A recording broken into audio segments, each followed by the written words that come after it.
دمعي شوقا يا حبيبي إليك فاض قلبي عشقا بالصلاة عليك. Assalamualaikum warahmatullahi wabarakatuh.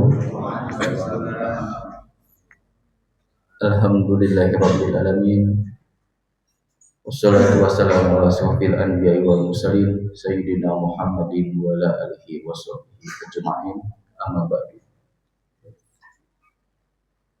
Puji dan syukur mari kita panjatkan kehadirat Allah Subhanahu wa taala yang telah memberikan rahmat, taufik, hidayah dan inayahnya kepada kita semua sehingga kita masih dapat berkumpul di mushola di kelas ini dalam keadaan sehat walafiat, sehingga kita masih bisa mengikuti ibadah wajib kita yaitu sholat subuh berjamaah dan insya Allah akan melanjutkan taklim ahad pada pagi hari ini.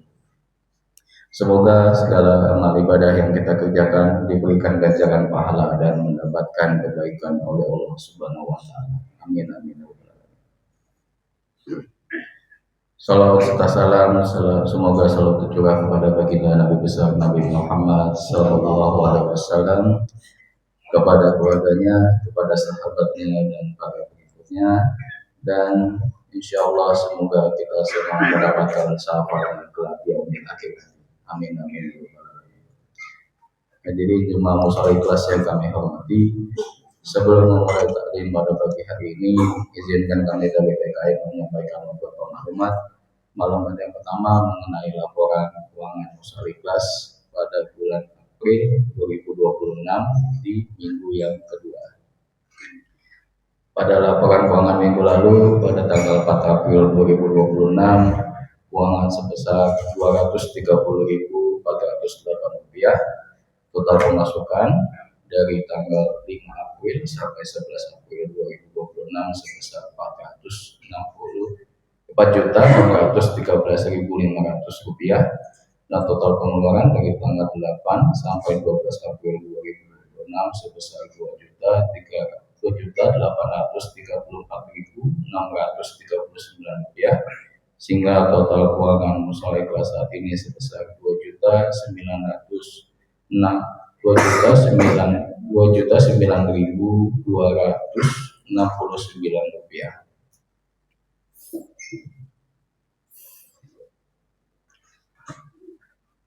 Alhamdulillahirabbil alamin. Jazakumullah khairan katsiran kepada para jemaah yang sudah menyisihkan sebagian hartanya untuk kegiatan yang ada di mushola kelas ini. Untuk itu mari kita sama-sama bacakan suratul Fatihah. Mudah-mudahan para jemaah yang sudah menyisihkan sebagian hartanya Allah segera membalas dengan balasan yang berlipat ganda. Allah memberikan umur yang panjang dan selalu diberikan kesehatan. Allah memberikan rezeki yang luas dan diberikan keberkahan, dan mudah-mudahan apa yang diniatkan dikabulkan oleh Allah Subhanahu wa taala. Dan mari kita juga doakan bagi sama muslim yang sedang sakit dan mendapatkan musibah, Allah segera memberikan kesembuhan dan kemudahan dalam kesulitannya. Amin amin. Ala hadini ya wa kulli niyati sholihah wa ila hadratin Nabi Muhammad sallallahu alaihi wasallam. Al-Fatihah. A'udzu billahi minasyaitonir rajim. Bismillahirrahmanirrahim. Alhamdulillahirabbil alamin. Arrahmanir rahim. Maliki yaumiddin. Iyyaka na'budu wa iyyaka nasta'in. Ihdinas siratal mustaqim. Siratal ladzina an'amta 'alaihim ghairil maghdubi alaihim waladdallin. Amin amin. Maklumat yang kedua yaitu Ustaz yang akan mengisi kajian pada taklim hari ini yaitu diisi oleh Ustaz Adriana Manjuri FPD. Alhamdulillah beliau sudah hadir di tengah-tengah kita. Mari kita doakan semoga Allah selalu memberikan beliau dan keluarga kesehatan, dimudahkan segala urusan dunia dan akhirat beliau, dan selalu dalam lindungan oleh Allah Subhanahu wa taala. Amin. Tema yang akan dibawakan untuk kajian pada pagi hari ini yaitu istiqomah ibadah pasca Ramadan. Jadi jika Bapak atau Ibu jemaah ada pertanyaan nanti bisa disampaikan setelah kajian ahad yang disampaikan oleh Ustaz selesai. Demikian informasi yang dapat kami sampaikan, lebih dan kurangnya kami mohon maaf. Nah, dan mari kita sama-sama menyimak kajian yang akan disampaikan oleh Ustaz Adil Hajuri MPD kepada Pak Ustaz. Waktu dan tempat kami persilakan.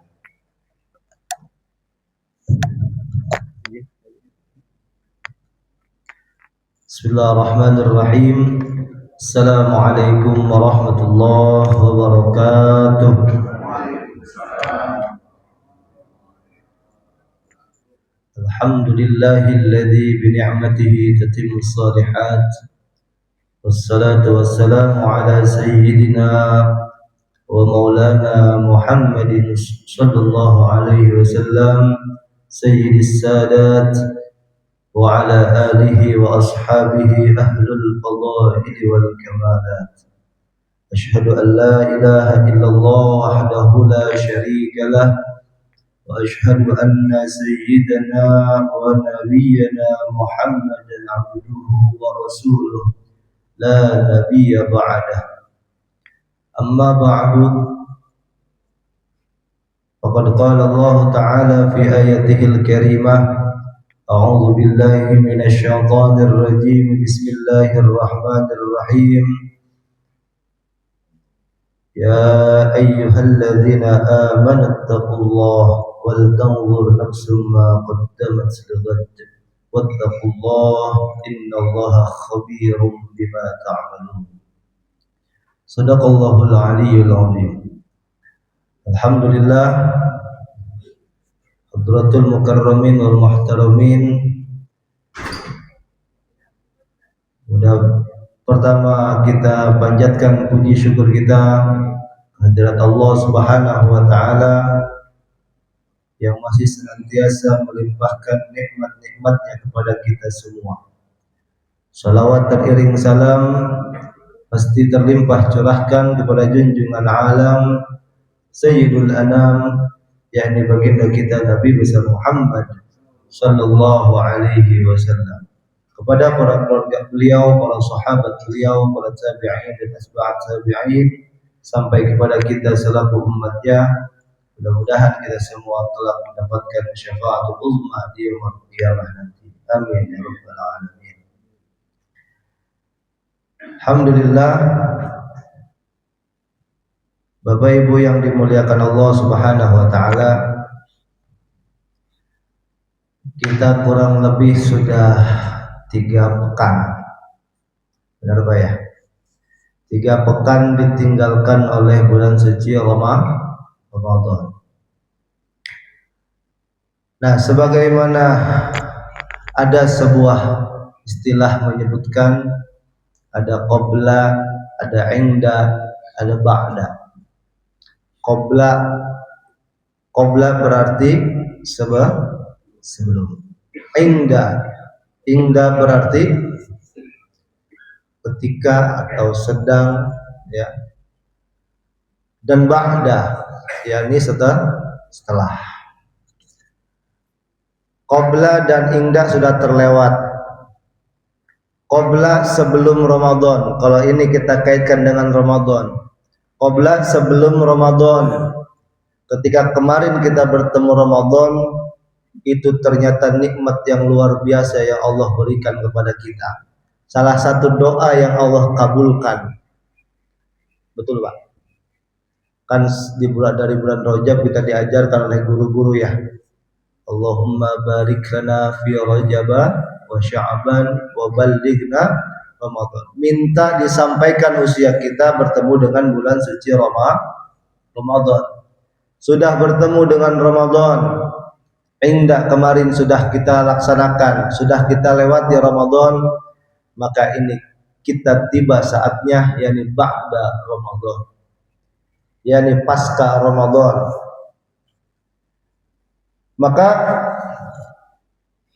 dari nikmat yang luar biasa tersebut yang Allah berikan kepada kita, bertemunya kita dengan bulan suci Ramadan, yang alhamdulillah kita isi dengan berbagai macam ibadah kepada Allah. Ya tadarusnya, ya sedekahnya, ya qiyamul lailnya, ya tarawihnya. Kita isi berbagai macam ibadah kepada Allah Subhanahu wa taala. Ini tanda tanya besar. Setelah Ramadan masih ada enggak? Masih ada enggak, Pak? Ada. Alhamdulillah. Kalau masih ada, alhamdulillah. Nah, maka ini tanda tanya besar bagi diri kita. Sebab Nabi Muhammad SAW memberikan jaminan kemarin. Siapa yang berpuasa di bulan suci Ramadan, ya, 1 bulan penuh imanan wa ihtisaban, ghufira lahu ma taqaddama min dhanbi, maka akan mendapat ampunan dari Allah Subhanahu wa taala. Maka kaitannya dengan hal ini, kita sudah melewati Idul Fitri. Orang yang mendapat ampunan dari Allah, maka layak bagi dia untuk mendapatkan kemenangan dan kebahagiaan atau keberuntungan dari Allah Subhanahu wa taala. Maka kita sebut minal aidina wal faizin. Kembali kepada fitrah, pada kesucian, dan mendapat keberuntungan, kemenangan dari Allah Subhanahu wa taala. Kira-kira sama enggak, Pak, Bu? Orang yang lebaran dengan orang yang Idul Fitri. Sama enggak, Pak? Hah? Beda. Semua orang bisa lebaran, tapi tidak semua orang bisa beridul fitri. Benar gak kira-kira? Ya. Ya, kadang-kadang yang rame kemarin Jumat atau Sabtu, Pak, lebaran di sini, Pak. Sabtu, ya, alhamdulillah sama. Ya, kadang-kadang yang bikin rame, bikin ribut orang awam begitu. Puasa enggak, apa enggak, ribut pengen lebaran hari apa? Ribut lebaran ya antara Jumat atau Sabtu. Nah, maka siapapun boleh saja berlebaran, ikut merayakan hari raya, tapi tidak semua orang mendapatkan Idul Fitri, yakni kembali kepada fitrahnya, kembali kepada kesucian dirinya. Maka momentum ba'da ini, ba'da Ramadan, pasca Ramadan, maka sesuai tema yang Al-Fakir bawakan, yakni bagaimana istiqomah dalam beribadah pasca Ramadan, ba'da Ramadan. Nah, ini yang harus kita jaga, yang harus kita rawat, ibadah yang kita tanamkan, ibadah yang kita tancapkan kemarin selama bulan suci Ramadan, maka ini kita rawat.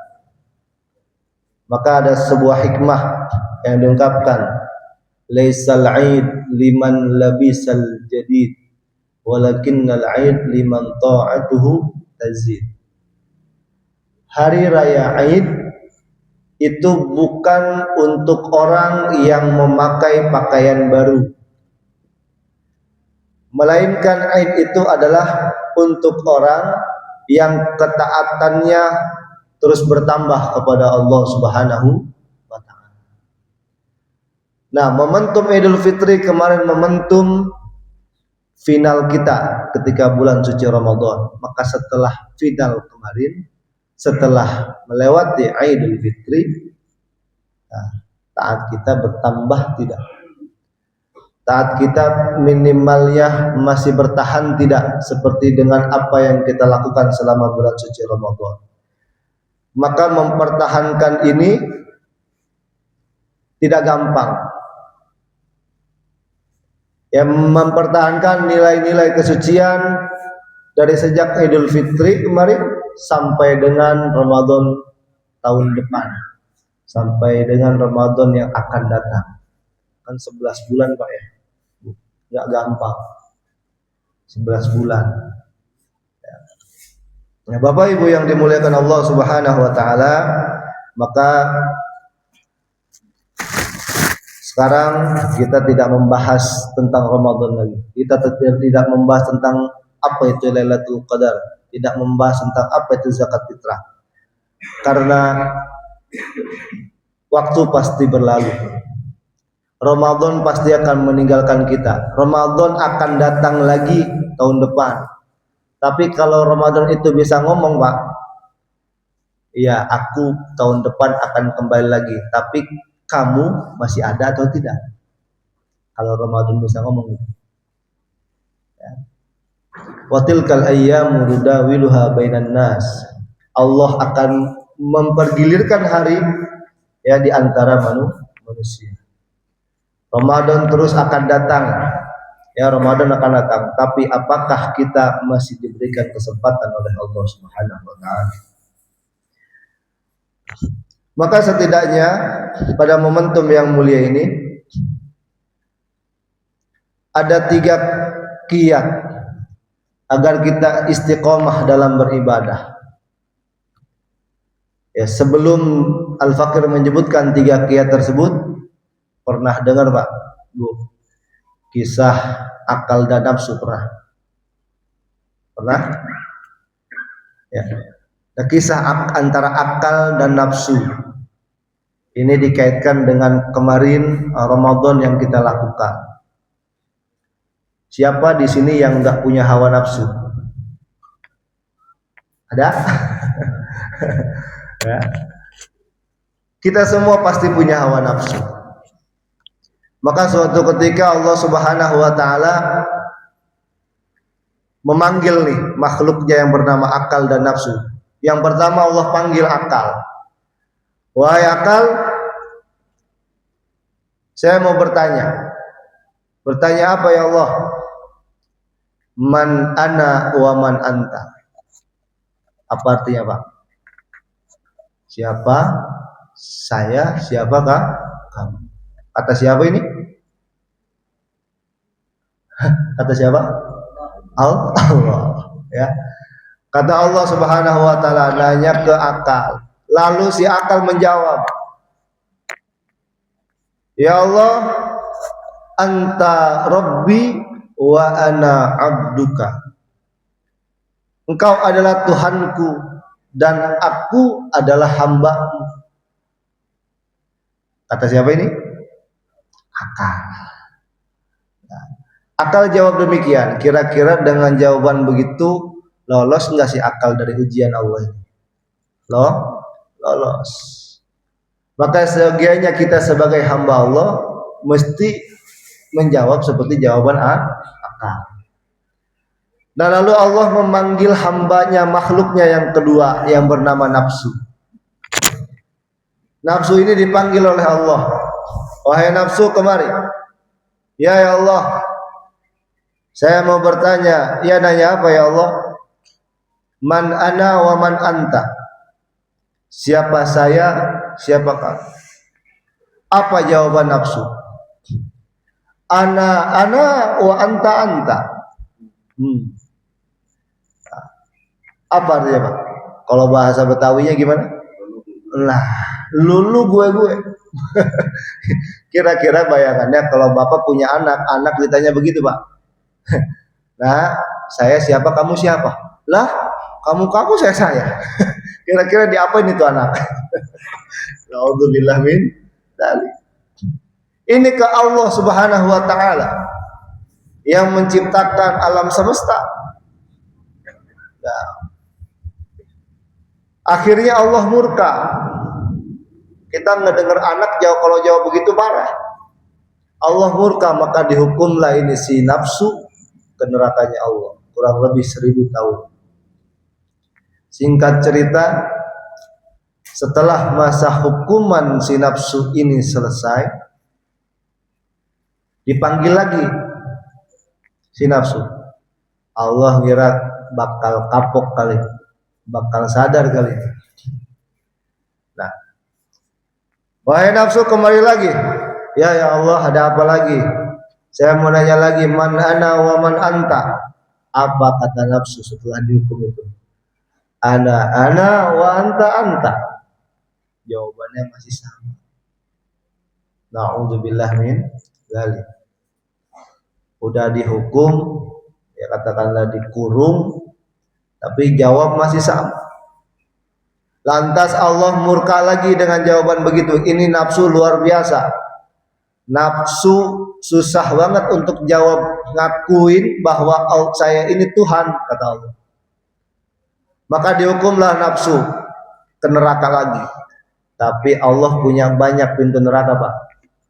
Maka Allah punya neraka namanya neraka ju'. Neraka yang di dalamnya dipenuhi rasa lapar. Dipenuhi rasa lapar. Dimasukkanlah si nafsu ke neraka itu. Setelah dimasukkan ke neraka itu, belum sampai 1000 tahun, belum sampai masa hukumannya selesai, si nafsu angkat bendera putih kalau kata kita. Menyerah si nafsu. Menyerah si nafsu, tidak sanggup, tidak kuat untuk dihukum di neraka ju' ini. Neraka yang penuh rasa lapar. Kemarin kira-kira Ramadan kita lapar enggak? Lapar. Dahaga enggak, hausnya? Haus. Lemes enggak, Pak? Lemes. Ya. Kalau siang-siang makan nasi enak enggak? Enak, tapi dilarang sama Allah. Walaupun nasi itu halal. Ya, nasi hakikatnya halal di siang Ramadan tanpa adanya uzur, haram untuk kita makan. Nah, ini gambarannya bahwa dihukum di neraka ju' ini kita dikarantina di Ramadan selama kurang lebih 30 hari. Maka setelah angkat tangan tersebut, si nafsu ngomong ke Allah, ya Allah, saya minta maaf, saya minta ampun ya Allah atas jawaban saya kemarin. Sekarang saya sadar, saya menyadari bahwa anta Rabbi wa ana abduka. Engkau adalah Tuhanku ya Allah, dan aku ini adalah hamba. Akhirnya si nafsu sadar karena dihukum, ya, dimasukkan ke neraka ju' tadi. Maka seyogianya kita sebagai hamba Allah Subhanahu wa taala yang punya akal dan nafsu, maka kita menang mana nih antara akal dan nafsu? Kalau akal kita menang, maka insya Allah kita masuk ke dalam kategori orang yang sadar. Tapi kalau kita didominasi oleh hawa nafsu, maka pasti akan nyimpang terus, akan nyeleweng terus dari perintah-perintah Allah Subhanahu wa taala. Begitu. Nah, maka esensi dari Ramadan ya ini sadar. Maka di ayatnya gimana? Al-Baqarah, la'allakum tattaqun. Viral ini ayat di Ramadan kemarin. Maka orang yang takwalah dia orang yang sadar. Maksudnya sadar gimana Pak Ustaz? Sadar atas status penghambaan dirinya di hadapan Allah Subhanahu wa taala. Sadar atas dari mana dia berasal. Sadar atas untuk apa dia hidup. Sadar atas kemana dia setelah hidup ini. Nah, maka inilah orang yang bertakwa, orang yang sadar. Bapak Ibu yang dimuliakan Allah Subhanahu wa taala, maka untuk mempertahankan ya kesadaran kita tadi terhadap Allah Subhanahu wa taala, maka kiat-kiat untuk kita istiqomah dalam beribadah kepada Allah Subhanahu wa taala, maka singkat saja ada kurang lebih 3. Ya, Al-Fakir singkat ini INI, ya gampang diingat Pak. Yang pertama I, yakni perkuat iman. Ya, perkuat iman. Maka suatu ketika dalam salah satu riwayat, ya, baginda Nabi Muhammad SAW ditanya oleh sahabat beliau yang bernama Sufyan bin Abdullah As-Saqafi. Beliau ditanya, ya Rasulullah, berilah aku nasihat, yang mana dengan nasihat itu seolah-olah aku tidak perlu nasihat dari yang lainnya. Sahabat Sufyan ini beliau minta nasihat kepada Nabi. Maka Nabi menjawab, Qul, katakanlah olehmu, amantu billahi tsumastaqim. Katakanlah wahai Sufyan, amantu billah, aku beriman kepada Allah Subhanahu wa taala, tsumastaqim. Kemudian istiqomahlah. Istiqomah itu apa sih, Pak? Hah? Kalau bahasa Sunda gimana? Istirahat ngadakom di imah cenah. Nah, istiqomah itu lurus, Pak. Lurus, gambarannya lurus. Lurus, tidak belok ke kiri, tidak belok ke kanan. Istiqomah lurus. Singkatnya begitu. Maka orang yang istiqomah, mau ada halangan, tantangan, rintangan apapun, bismillah. Dia akan lurus untuk senantiasa melaksanakan perintah dan meninggalkan larangan dari Allah Subhanahu wa taala. Menjalankan ibadah-ibadah yang pernah ia tanamkan selama bulan suci Ramadan kemarin, maka dia lurus, istiqomah. Maka kenapa kita harus memperkuat iman? Karena Pak, iman kita sebagai manusia ini imannya yazidu wa yanqus. Naik turun. Ya, naik karena ibadah, karena taat, turun karena maksiat. Ini udah tahu bocoran ini, Pak. Kalau kita maksiat pasti iman kita turun. Kalau kita taat pasti iman kita naik, bertambah. Maka gimana nih caranya supaya kita istiqomah? Berarti terus berupaya untuk taat. Walaupun tantangannya enggak gampang. Tantangannya tidak mudah. Ya. Iman kita antara malaikat dan iblis. Kita di tengah-tengah. Kita bisa melampaui malaikat, Pak. Kenapa begitu? Karena malaikat imannya statis. Ya, mereka tidak diberikan hawa nafsu oleh Allah Subhanahu wa taala. Disuruh oleh Allah salat terus sampai kiamat. Disuruh zikir oleh Allah, zikir terus sampai kiamat. Itu malaikat statis, tidak ada tantangannya, tidak ada ujiannya. Kalau kita manusia, hawa nafsunya luar biasa. Maka ketika seorang hamba itu memperkuat imannya, ya, dengan taat, maka imannya akan bertambah, maka ia bisa melampaui malaikat derajatnya, ya, secara derajatnya di sisi Allah Subhanahu wa taala. Dan mohon maaf, kalau kita terus maksiat, maka iman akan semakin turun. Maka naudzubillah min dzalik, kita bisa lebih iblis daripada iblis. Naudzubillah min. Nah, jadi iman itu harus kita upayakan nancep dalam hati. Nah, kalau saya analogikan kira-kira begini, Pak Bu. Ini musola, lampunya nyala, AC-nya nyala, kipasnya nyala, mikrofon nyala. Ini karena ada apa lampu nyala? Listrikan, ada setrum. Benar Bu? Ya, ada setrum, maka nyala. Listriknya arusnya stabil nggak? Stabil kan? Ya, AC nyala nggak kedap-kedip, lampu nggak kedap-kedip. Nah, maka kalau saya analogikan, arus listrik itu adalah iman kita.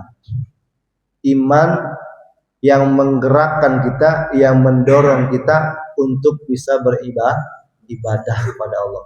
Maka lampu nyala ketika iman kita stabil, maka ibadah kita akan stabil. Bahkan bisa terus meningkat. Ya. Nah, inilah arus listrik itu imannya. Jadi modal awal kita untuk bertakwa, maka di Al-Baqarah 183 depannya ya ayyuhalladzina amanu, kan, wahai orang-orang yang beriman. Alhamdulillah Pak Bu, kita puasa kemarin Ramadan, berarti kita ada indikasi iman kepada Allah Subhanahu wa taala. Alhamdulillahirabbil alamin. Ya, kalau Kasarnya begini deh. Kita pernah nggak ketemu Allah? Pernah ketemu Nabi Muhammad? Belum. Tapi kok mau puasa? Kok mau puasa? Ini tanda tanya. Karena kita yakin dan percaya ini adalah perintah dari Allah dan Rasul.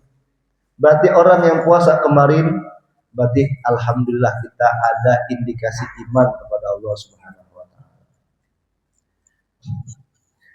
Maka Bapak Ibu yang dimuliakan Allah Subhanahu wa taala, dengan iman itu kita akan mempertahankan kesadaran kita. Kita akan sadar betul bahwa kita ini hanya makhluk, hanya seorang hamba. Ya. Kewajiban hamba kepada Rabb-nya, kepada Sang Khalik, yakni wa ma khalaqtul jinna wal insa illa liya'budun. Ya, tidaklah aku ciptakan jin dan manusia melainkan hanya untuk ibadah kepadaku, kata Allah. Ini kita ibadah, ya. Sambil nunggu waktu sholat kita kerja, boleh kerja. Ikhtiar mencari ma'isyah, penghidupan boleh, tapi ingat jangan lupakan kewajiban kita, tugas kita sebagai hamba Allah Subhanahu wa taala, yakni beribadah. Jangan sampai zuhur ya kesiangan, subuh kesiangan, zuhur kerepotan, asar di perjalanan, maghrib kecapean, isya tiduran. Ada yang begitu, Bu?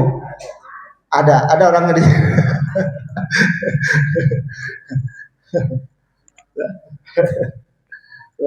maka begitu. Artinya kita harus sadar akan kewajiban kita itu. Minimal kita lah, katakan seorang awam, minimal 5 waktu itu kita jaga. Kalau sudah kita jaga, naik rawatibnya, qobliyah ba'diyah kita laksanakan sunnahnya. Qobliyah ba'diyah sudah kita rutinkan, duha hatta 2 rakaat, walaupun cuma 2 rakaat. Duha sudah kita jalankan, qiyamul lail pelan-pelan, Pak. Pelan-pelan kita laksanakan. Pelan-pelan minta doa, ya, doa ke Allah, Allahumma a'inna ala dzikrika wa syukrika wa husni ibadatik. Minta doa sama Allah. Kita bisa sholat karena siapa? Dikasih sama siapa? Allah kan? Kita bisa kumpul di sini karena siapa? Allah. Mata ibu bisa kedip-kedip karena siapa, Bu? Allah. Ya. Nah, hakikatnya semua dari Allah. Maka kita berdoa, minta kepada Allah. Maka kita harus yakin bahwa apa yang kita minta sama Allah berarti Allah pengen kita begitu. Ngerti nggak, Pak? Ketika kita minta sama Allah, berarti Allah pengen kita begitu. Ya Allah, saya minta rezeki yang halal, rezeki yang banyak. Insya Allah Allah pengen kita begitu. Kenapa? Lisan kita siapa yang gerakin, Pak? Bu, lisan kita siapa yang gerakin? Allah. Maka banyakin doa yang baik-baik. Harus yakin ketika kita minta sama Allah, minta sehat, minta panjang umur dalam taat kepada Allah, minta wafat husnul khotimah, insya Allah Allah pengen kita begitu. Tapi diimbangin dengan usaha kita. Kita buktikan, kita tunjukkan ibadah kita kepada Allah Subhanahu wa taala. Nah, ini yang pertama, kiat yang pertama, yakni perkuat iman.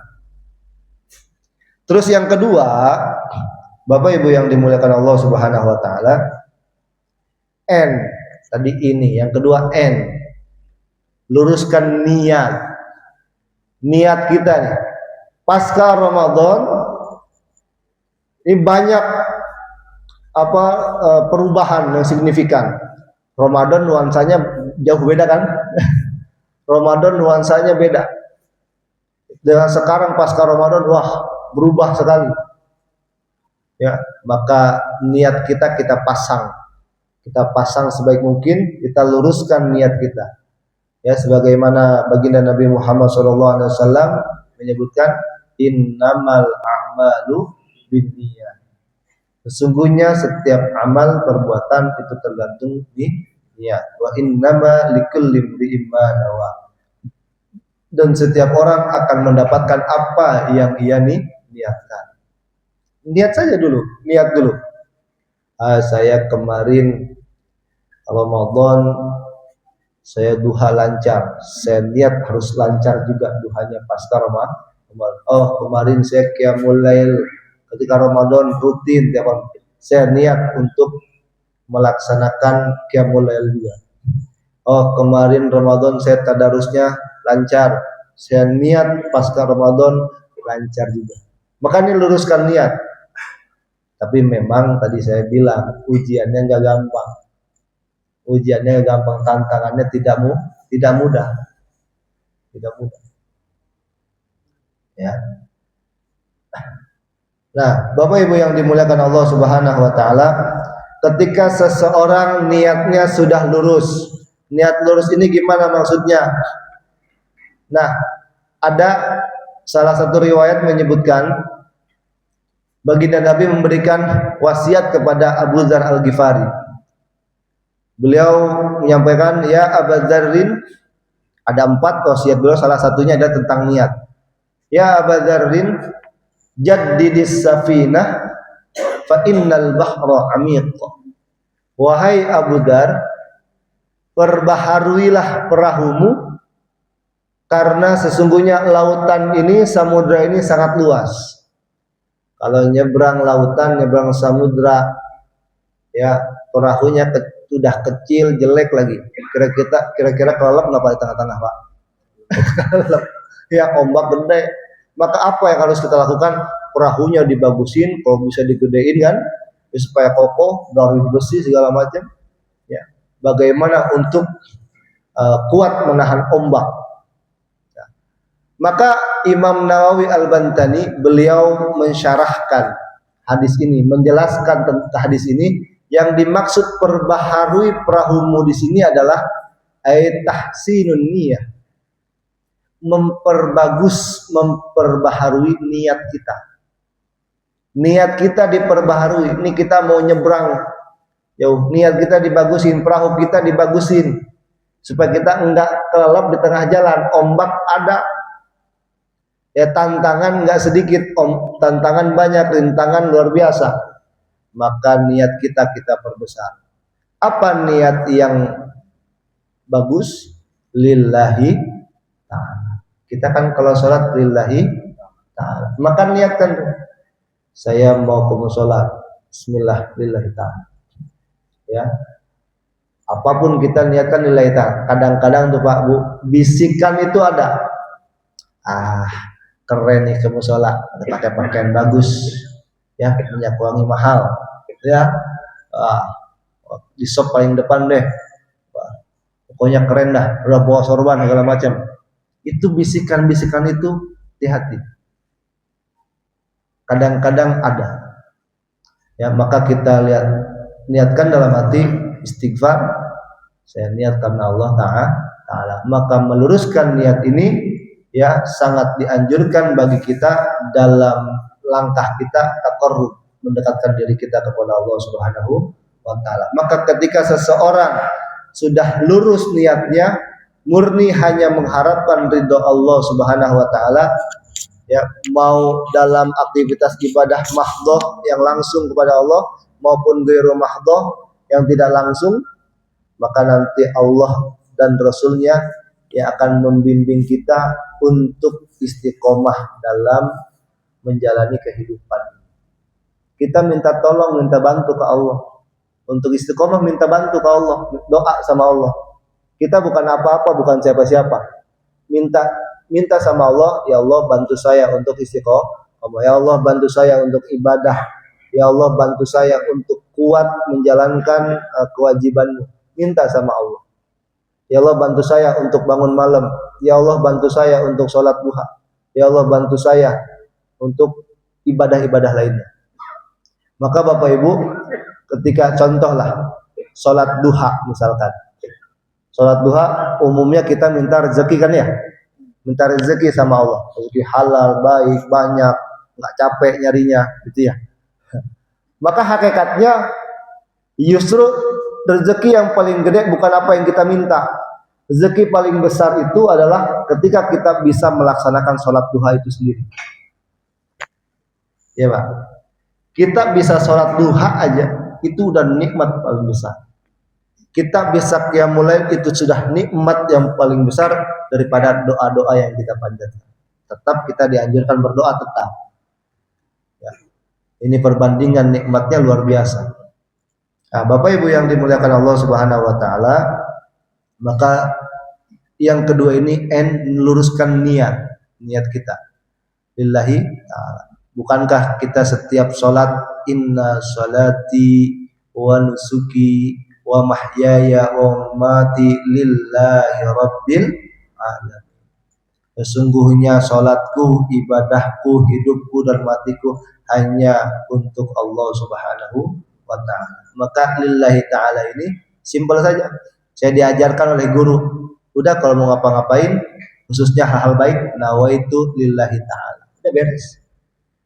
Nawaitu lillahi ta'ala. Coba dipraktekin, nawaitu lillahi ta'ala. Berangkat nawaitu lillahi ta'ala. Nanti biasanya kalau ada, ini saya praktekin, sudah saya praktekkan itu, kalau ada bisikan-bisikan itu, minggir dengan sendirinya. Artinya mantang tuh hati kita, nawaitu lillahi ta'ala. Saya niat karena Allah ta'ala.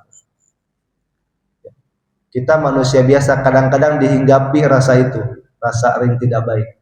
Ya, entah pengen dilihat, entah pengen didengar, entah pengen dipuji. Nah, ini dihilangkan. Nah, maka dengan nawaitu lillahi ta'ala, insyaallah itu akan runtuh dengan sendirinya. Baik Bapak Ibu yang dimuliakan Allah Subhanahu wa taala, itu N, luruskan niat. Dan yang terakhir INI, yakni yang terakhir ikhlas. Ikhlas. Maka pasca Ramadan, ya supaya kita bisa istiqomah dalam beribadah, maka terus berupaya untuk ikhlas. Ikhlas itu secara bahasa murni, bersih, tidak ada campuran, tidak ada muatan-muatan dalam hati kita yang masih bermunasabah dengan niat tadi, yakni hanya semata-mata mengharapkan ridha Allah Subhanahu wa ta'ala. Hanya mengharap itu, tidak ada muatan-muatan. Muatan duniawi tidak ada, muatan karena makhluk tidak ada dalam hati kita. Tidak ada campuran apapun, hanya Allah yang ada di hati kita. Kalau menurut Imam Ghazali, beliau menyebutkan dalam kitab beliau Ihya Ulumuddin, ikhlas itu adalah ayyakuna araduhu mahdut taqarrubi ilallahi ta'ala. Ikhlas itu adalah menjadikan tujuan dari amalnya murni hanya untuk mendekatkan diri kepada Allah Subhanahu wa ta'ala. Tujuan ibadah kita, berangkat ke mushola, berangkat ke masjid, berangkat ngaji, niat semata-mata taqarrub ilallah, ya lillahi ta'ala, untuk mendekatkan diri kita kepada Allah Subhanahu wa ta'ala. Nah, sebagaimana kita maklum juga bahwa wa ma umiru illa liya'budullaha mukhlishina lahud-din. Nah, ini ikhlas ini perintah dari Allah juga. Perintah ini, ikhlas ini ajaran yang disampaikan, yang dianjurkan oleh baginda Nabi Muhammad SAW untuk kita umat beliau. Dan tidaklah mereka memerintahkan kecuali agar mereka beribadah kepada Allah mukhlishina lahuddin, ya, dalam keadaan ikhlas dalam menjalankan agama. Ikhlas. Maka kalau di pesantren dulu ada kisah tuh, dua santri dia mau silaturahmi ke kiainya. silaturahmi ke kiainya. Yang pertama, si santri ini dia orang miskin lah gitu. Ya, orang tuanya petani gitu ya, tanam singkong, ya, tanam tanaman gitu. Nah, orang yang keduanya orang yang lumayan. Nah, satu ketika si santri yang pertama ini dia mikir, saya pengen silaturahmi, main, ya, berkunjung ke rumah guru. Tapi saya nggak punya apa-apa. Saya punya singkong doang yang ditanam sama orang tua. Punya singkong. Dia niatnya lillahi ta'ala pengen berkunjung, ya, ingin silaturahmi, sowan ke rumah gurunya. Ya, bawalah apa yang ia punya. Bawa singkong. Assalamualaikum, waalaikumsalam. Oh, Bulan, ya Pak Kiai, ada apa? Mau silaturahmi Pak Kiai. Maaf Pak Kiai, saya nggak bawa apa-apa. Pengen ketemu sama Pak Kiai, ya, pengen berkunjung. Oh, ya udah duduk, ngobrol. Si Pak Kiai ini ngomong ke istrinya, ya.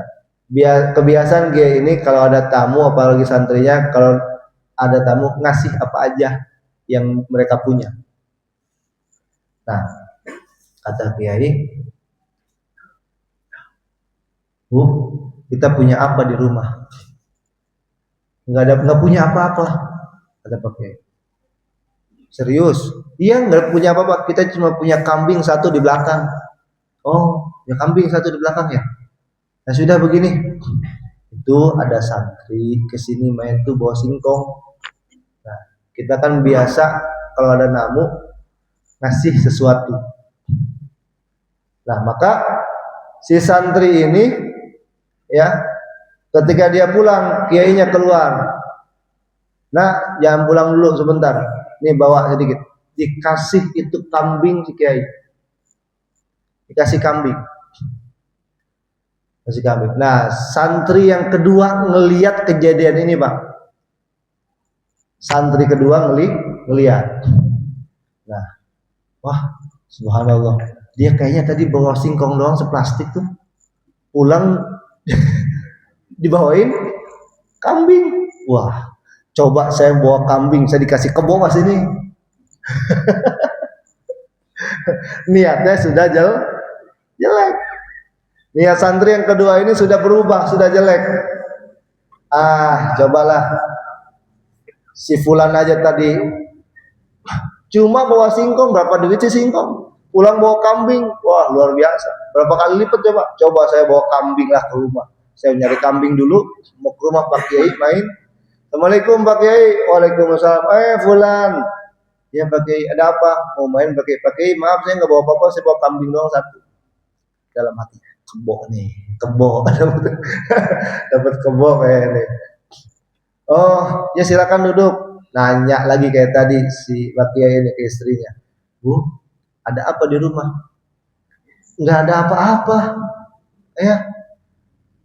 Itu ada singkong doang bekas kemarin tuh, ya, santri ayah ke rumah. Oh iya ya.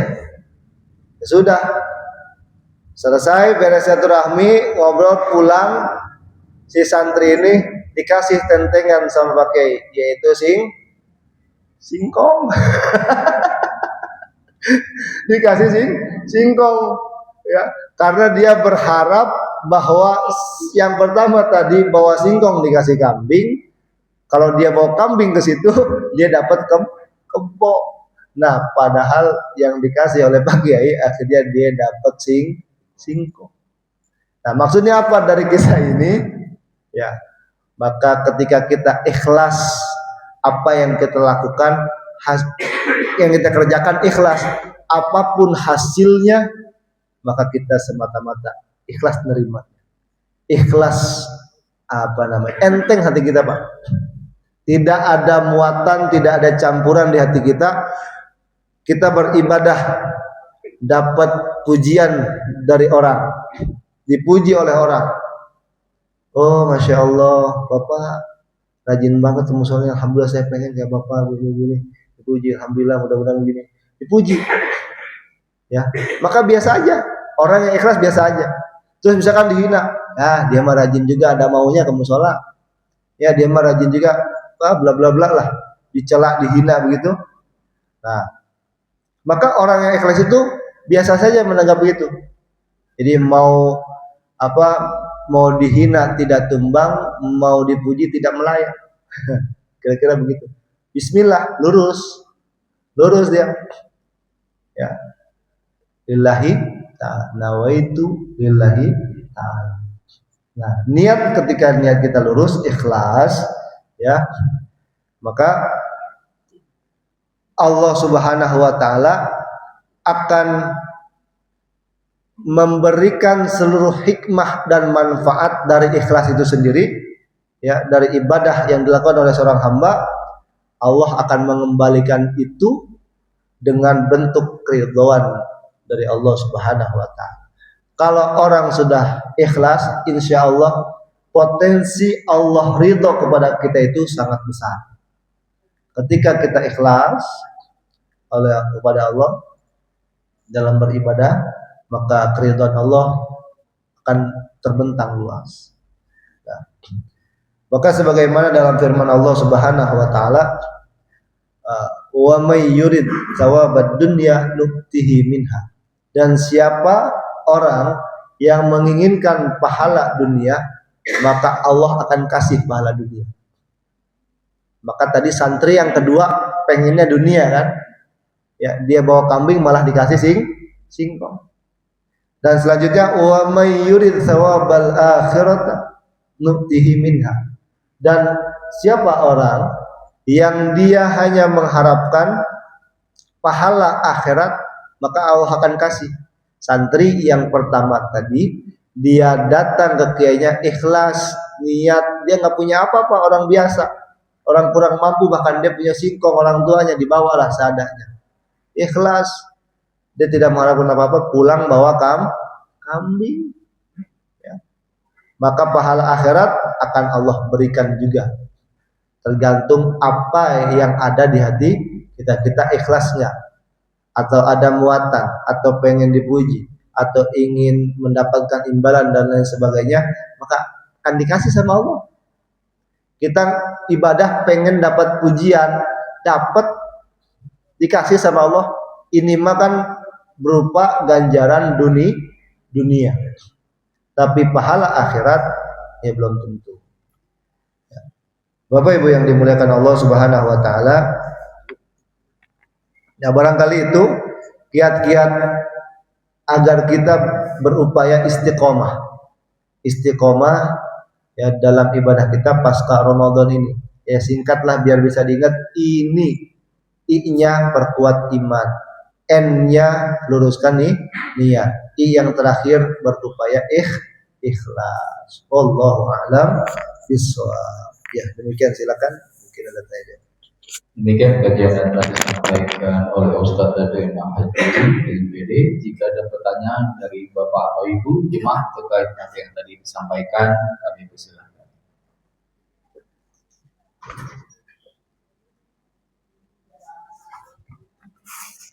Ada dari Bapak atau Ibu jemaah pertanyaannya?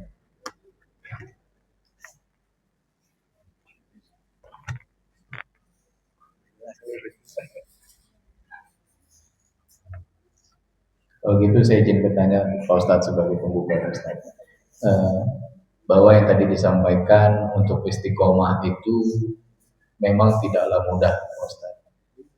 Bahkan pada saat kita hari ini istiqomah, besok sudah lupa. Tadi pagi, misalnya pagi ini kita diberi siraman rohani, nanti sore sudah lupa. Bahkan banyak kejadian yang saya alami, Ramadan belum selesai, umur kita rupanya belum dikasih kesempatan.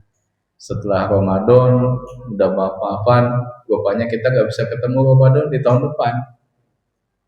Banyak sekali faktor yang menyebabkan kita untuk istiqomah itu tidak mudah, gampang diucapkan tapi tidak mudah dijalani.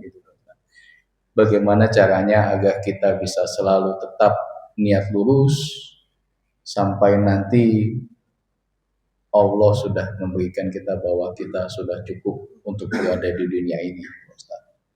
Apa ada doanya kah atau apapun? Karena kita setiap beribadah itu dekat sekali dengan keriaan.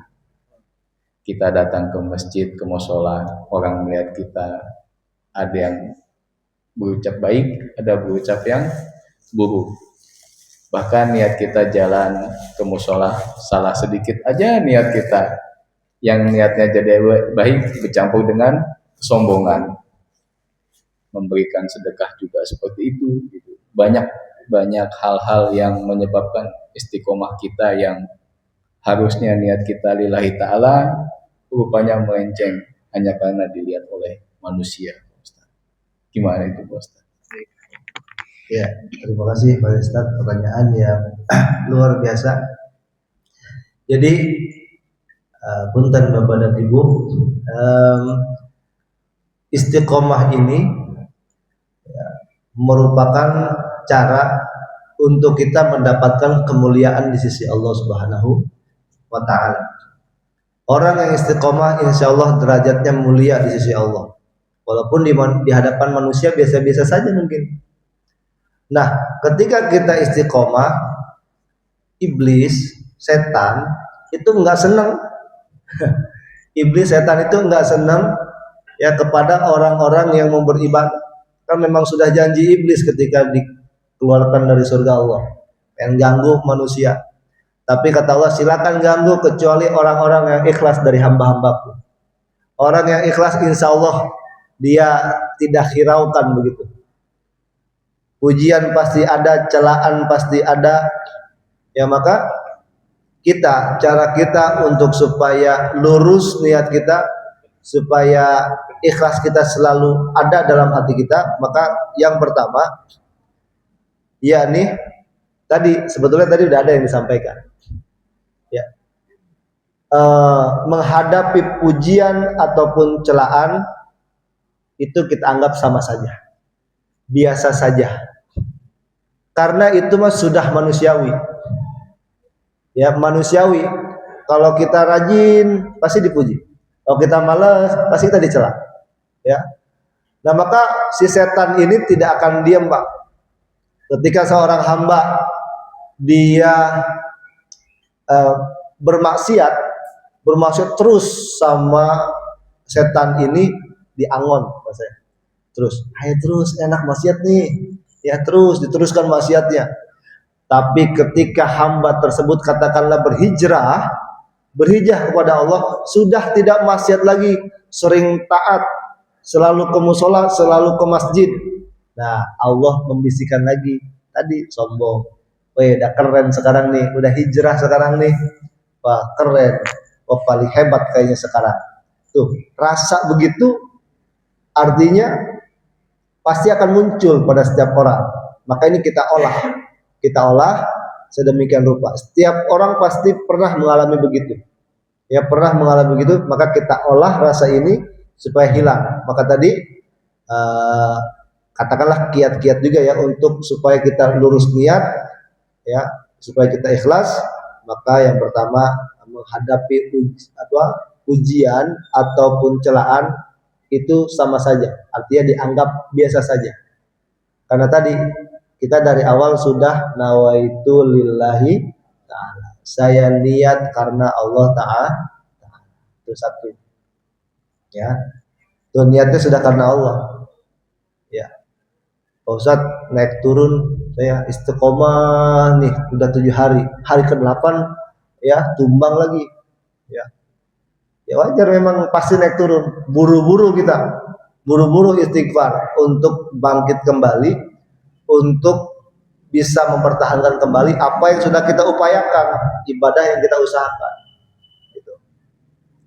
Nah selanjutnya, yang keduanya, yakni supaya lurus niat kita, supaya ikhlas hati kita, maka kita berupaya melupakan segala perbuatan baik yang kita lakukan. Jadi kalau perbuatan baik, amal soleh, kita lupain, Pak. Jadi kita beribadah sedekah banyak, misalkan lupain sedekah siapa aja ya kemarin sampai lupa gitu. Lupa. Ibadah berbuat begitu kita lupakan saja. Justru sebaliknya, kita pernah maksiat kita ingat, Pak. Harus kita ingat, jangan dibalik.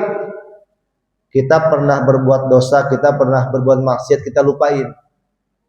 Justru perbuatan baik yang kita ingat-ingat. Saya makan pernah sedekah di anu. Saya pernah berinfak di anu. Saya pernah beribadah di anu. Salah begitu. Maka melupakan perbuatan baik yang pernah kita lakukan, ini salah satu cara untuk meluruskan niat kita. Kemarin saya ke masjid, ke musola. Ya udah lupain aja. Terus jalan aja ngalir saya terus lurus. Nah, maka perbuatan dosa, maksiat yang pernah kita lakukan, kita ingat-ingat terus, Pak. Ibu. Untuk apa? Untuk kita termotivasi untuk senantiasa taubat di setiap hari kita. Taubat bukan sekali dua kali, Pak. Taubat. Tobat maksiat. Tobat sambel. Pedas doang. Udah hilang pedasnya, nyobain lagi sambelnya. Ya. Nah, maka sholat taubat usahakan setiap hari. Usahakan setiap hari. Ya. Kenapa? Karena kita tidak tahu lisan kita berucap apa, ya, perbuatan kita menyakiti orang atau tidak, begitu. Nah, ini merupakan kebaikan yang pernah kita lakukan. Ini salah satu cara untuk supaya kita meluruskan niat dan mengikhlaskan hati kita. Dan yang terakhirnya, yang ketiga, ya, tidak mengharap imbalan apapun.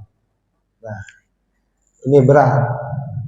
Ya, tidak mengharapkan imbalan apapun. Yang penting kita kagak minta. Yang penting kita di hati kita, ini perkaranya hati. Ya, perkara hati kita. Tidak menerima, tidak mau berharap kepada manusia. Artinya tidak mengharap imbalan apapun, melainkan imbalan dari Allah Subhanahu wa taala. Nah, itu kira-kira kurang lebihnya cara kita untuk meluruskan niat dan hati kita supaya ikhlas. Wallahu a'lam. Ada lagi dari Bapak Ibu Jemaah pertanyaannya? Ada.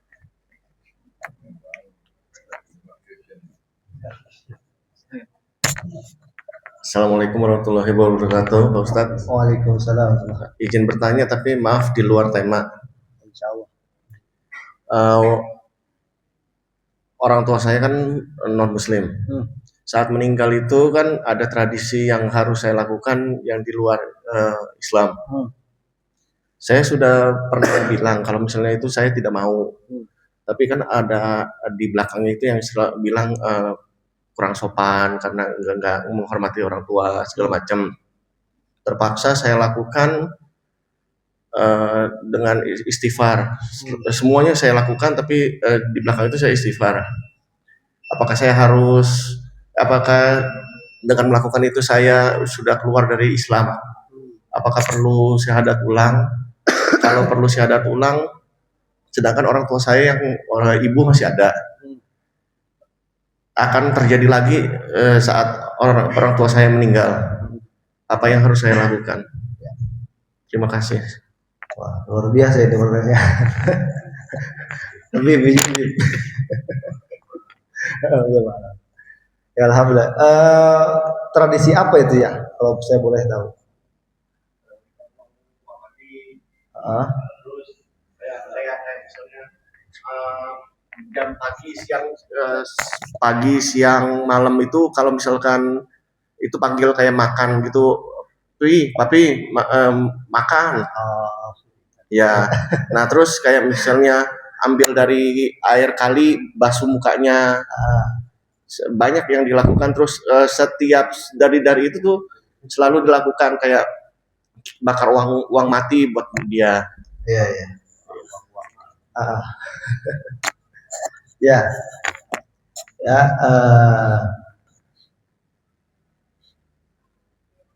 Jadi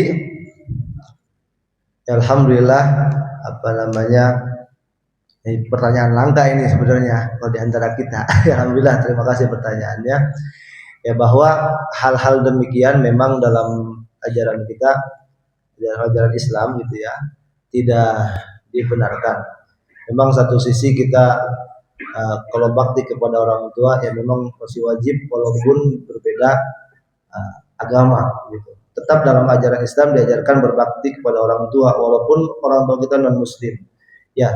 Nah, adapun tradisi tadi ya kalau ya sekiranya itu bertentangan artinya ada unsur syirik maka tidak diperbolehkan pada hakikatnya. Tapi memang proses ya mohon maaf sudah berapa lama Bapak? 2009. Oh, udah cukup lama ya. Ya artinya berarti ke Islam sudah dari 2009 itu. Alhamdulillah. Ya artinya bertahap. Memang tidak mudah ketika seseorang dari luar Islam ke Islam. Tapi saya sih setuju dengan pendapatnya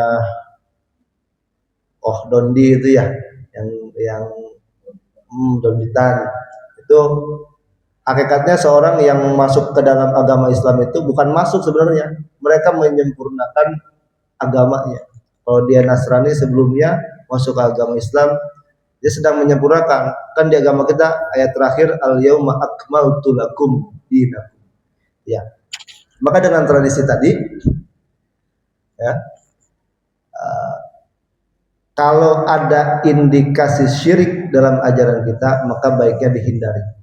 Berikan penjelasan secara baik, bukan tidak sopan karena kita sudah berbeda server berbeda server ya. Ini memang perkara akidah ya, dikhawatirkan kita ada syirik.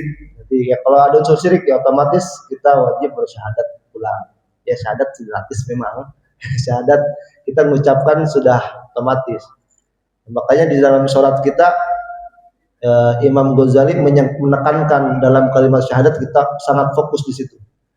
Ya, tasyahud asyhadu alla, kita paham artinya, ngerti maknanya gitu. Khawatir walaupun kita nggak sengaja, kadang kita ngobrol, kadang bercanda sama teman, ada kalimat yang membuat kita kufur ternyata. Itu nggak sengaja. Kita harus begitu. Ya. Imam Ghazali mengajarkan begitu untuk supaya kita dalam membaca syahadat itu fokus di situ. Yang menyaksikan ya sesuai dengan arti syahadat itu sendirilah. Ya, bersaksi bahwa Allah Tuhan kita dan Nabi Muhammad utusan Allah. Nah, memang tidak mudah untuk apalagi keluarga yang masih dalam lingkungan di luar Islam gitu. Ya coba pelan-pelan dalam arti supaya tidak ada ketersinggungan ya, baiknya seperti apa ya, tapi pada prinsipnya dalam ajaran kita ketika ada indikasi syirik ya kita wajib bersyahadat dan kita berikan pemahaman penjelasan kepada mereka ya, bukan tidak beradab, bukan tidak sopan, tapi di agama kami, di agama Islam tidak diajarkan yang demikian, tidak ada gitu ya. Wallahu a'lam, kurang lebih begitu ya. Terima kasih Pak Ustaz untuk jawabannya dan untuk kajiannya. Berhubung waktunya juga sudah mulai siang, mari kita tutup dan untuk penutup mohon izin Pak Ustaz untuk doanya agar kita bisa sama-sama untuk tetap istiqomah di jalan Allah Subhanahu wa taala. Bismillahirrahmanirrahim. Allahumma shalli wa sallim ala sayyidina Muhammad fil awwalin wal akhirin wa barik wa sallim wa ta'ala wa sayyidatina Rasulullahi ajma'in. Amin amin. Alhamdulillahi rabbil alamin. Allahumma shalli ala sayyidina Muhammad wa ala ali sayyidina Muhammad. Allahumma tsabbitna bil iman wa tsabbitna bil tauhid wa tsabbitna bil ma'rifah. Allahumma a'tina ma a'taita ibadaka as-salihin min al-'ilmi wal ma'rifati wal yaqin. Allahumma a'inna ala dhikrika wa syukrika wa husni ibadatik. Rabbana zalamna anfusana wa illam taghfir lana wa tarhamna lanakunanna minal khasirin.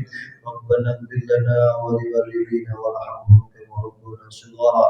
Rabbana atina fid dunya hasanah wa fil akhirati hasanah wa qina adzaban nar. Shalli wa sallim ala jami'il anbiya'i wal mursalin walhamdulillahi rabbil alamin.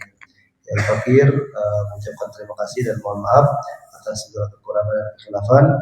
Hadanallahu wa iyyakum ajma'in. Wassalamualaikum warahmatullahi wabarakatuh.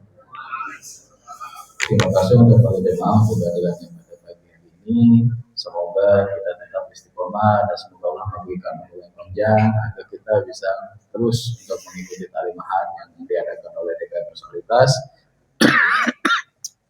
Sebelum kami tutup majelis ini, kita sama-sama doa kafaratul majelis. Allahumma wa bihamdika asyhadu an la ilaha illa anta astaghfiruka wa atubu ilaik. Wabillahi taufiq wal hidayah. Wassalamualaikum warahmatullahi wabarakatuh.